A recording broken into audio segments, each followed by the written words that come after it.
The Fire Within by Krista Lacy. Nature's Way, page 296. Lucy quivered, and her bottom lip started to shudder. "Oh, dear," said Liz, gathering her in her arms. "He's dead?" bawled Lucy. "Conker's dead?" David rested Conker in the crook of his arm and picked a seed pod out of the squirrel's tail. "Shh," Liz soothed, hugging Lucy tight. "We knew it would happen. We knew he was ill." "But why did it have to happen today?" "Oh, heck," said George, looking rather bewildered. "I seem to have started a bit of something. I'm sorry. Mrs. Pennycettle, do you know this animal?" "Yes," said Sophie, getting in first. She took a purse from her pocket and pulled out a card. "I'm a volunteer with the Wildlife Hospital. I'm involved in a project that's tracking the migration of gray squirrels from urban areas to woodland. I mean parkland, no library land. These people are my helpers. This squirrel used to live in their garden." George added another crease to his face. "You mean it's a sort of pet?" "Yes," said Sophie, fighting back a tear. "Wah!" wailed Lucy. George shook his head and slid back his cap. "I know you, don't I?" he said to David. David nodded. "I came here once to ask about squirrels. Would it be all right if we buried him, Mr. Dingwall? Here, in the gardens? Anywhere? Here?" Liz gave George a plaintive look. "Bear with me," he said, and popped into his hut. He emerged seconds later, tapping a towel against his palm. "I don't know if it helps, but I'm going to say it anyway. I've seen a lot of creatures die in these gardens, and the way I always look at it is this." Liz turned Lucy around. "These thieving rascals," he nodded at Conker,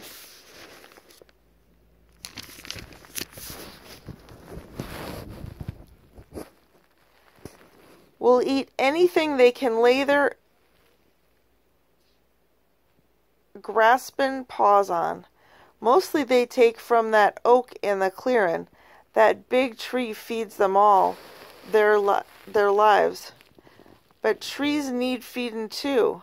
They need to take nutrients out of the ground." George looked kindly into Lucy's face.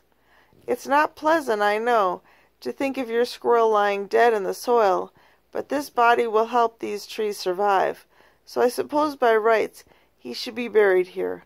That way he's doing his pals a favor. What you take from the earth you must give back.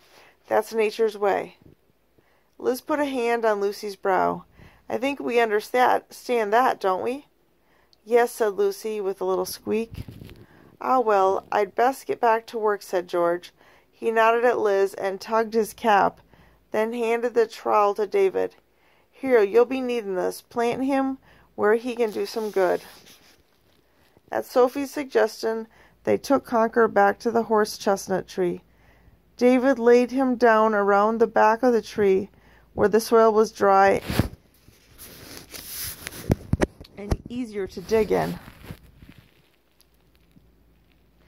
With the tip of the trowel, he traced a line around Conker's body, then moved him aside and started to dig.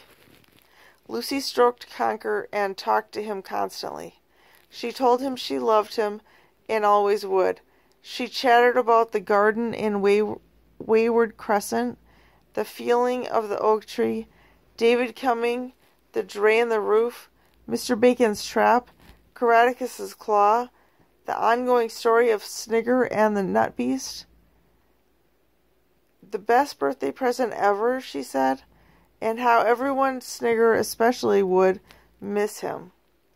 David dug in time to her words, stabbing and scooping at the dark brown earth. He dug until the hole was as deep as his forearm, and the sides were steep and smooth and square. When it was done, he dropped the trowel and sat back on his heels, panting lightly. What now? Said Lucy. David looked into her wide green eyes. Now we have to put him to bed. And he picked Conker up, gently but securely, and lowered him into the ground. One single green leaf fluttered into the hole.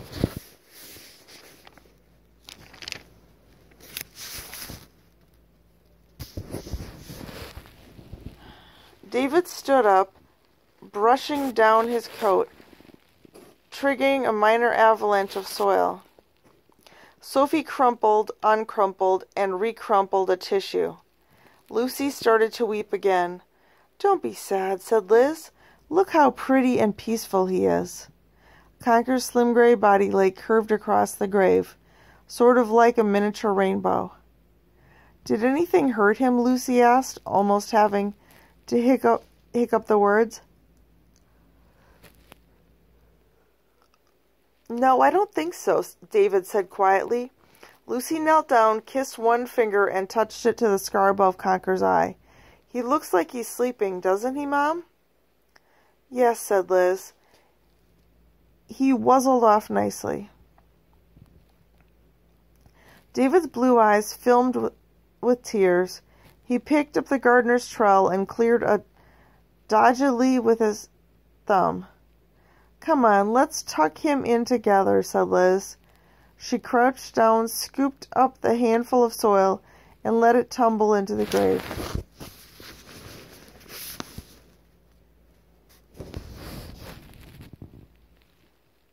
Sophie hunkered down and joined in too. Bye-bye, Conker. I hope this tree grows bigger and stronger with you beside it, and brings happiness and joy to everyone who sees it. She squeezed Lucy's hand. Lucy threw in some soil. Steadily the hole began to fill, until there came a moment when Conker was almost completely covered, and all that could be seen was the outer outline of his face. Lucy leaned back, not wanting to continue. She and Sophie both looked at David.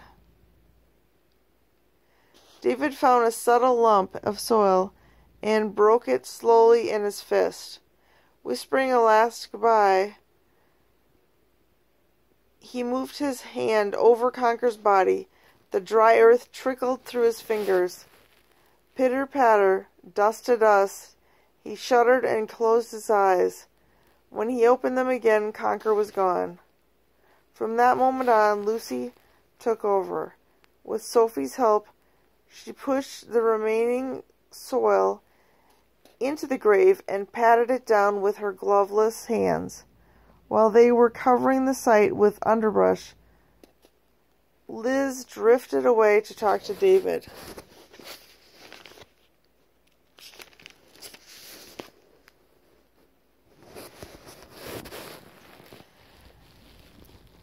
He was sitting alone on a low brick wall, rolling a dead leaf through his fingers. Are you okay? Liz whispered, rubbing his arm. Not really, he said, in a voice that carried the faint shudder of despair. All I wanted was a happy ending. Now I don't know what to do. Liz sat down and covered his hand. You could cry if you want to. That would be a start. David gritted his teeth and looked away. No one's going to think you're a softie, Liz told him. No one's going to think you're a softie, Liz told him. It won't help, you know, holding it in. Maybe Gadzooks. I don't want to know what Gadzooks. I don't want to know about Gadzooks. David stood up suddenly, throwing out a hand. I'm fed up of hearing about your stupid dragons. He waved the trowel in the air and turned away. I have to take this to the gardener, okay? What's happening? Said Sophie, hurrying over with Lucy. What's going on? Where's David going? David, come back. She started after him.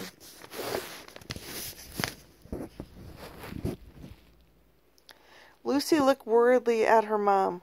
Why was he shouting about the dragons? Liz pulled a tissue out of her sleeve and did her best to clean Lucy's hands. He's upset about Conker and confused about the dragons. I think he is in a fight with Gadzooks. Lucy's mouth fell open in shock. Gadzooks won't make a fire tear, will he? Liz flicked a speck of soil off Lucy's bangs. Gadzooks is a very proud young dragon. It would take a lot of shouting to put him out his fire. It would take a lot of shouting to put out his fire. But, Mom, if David doesn't love him... He does, Liz assured her, cleaning her face. We might have to show him he does, that's all. Lucy's eyes grew huge with astonishment. Are you going to tell him about... You know? Only what he needs to know, said Liz. She touched a finger to Lucy's nose. The rest he can dream for himself.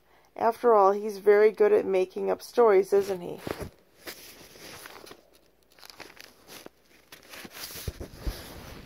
Now we're on page 304. David returns.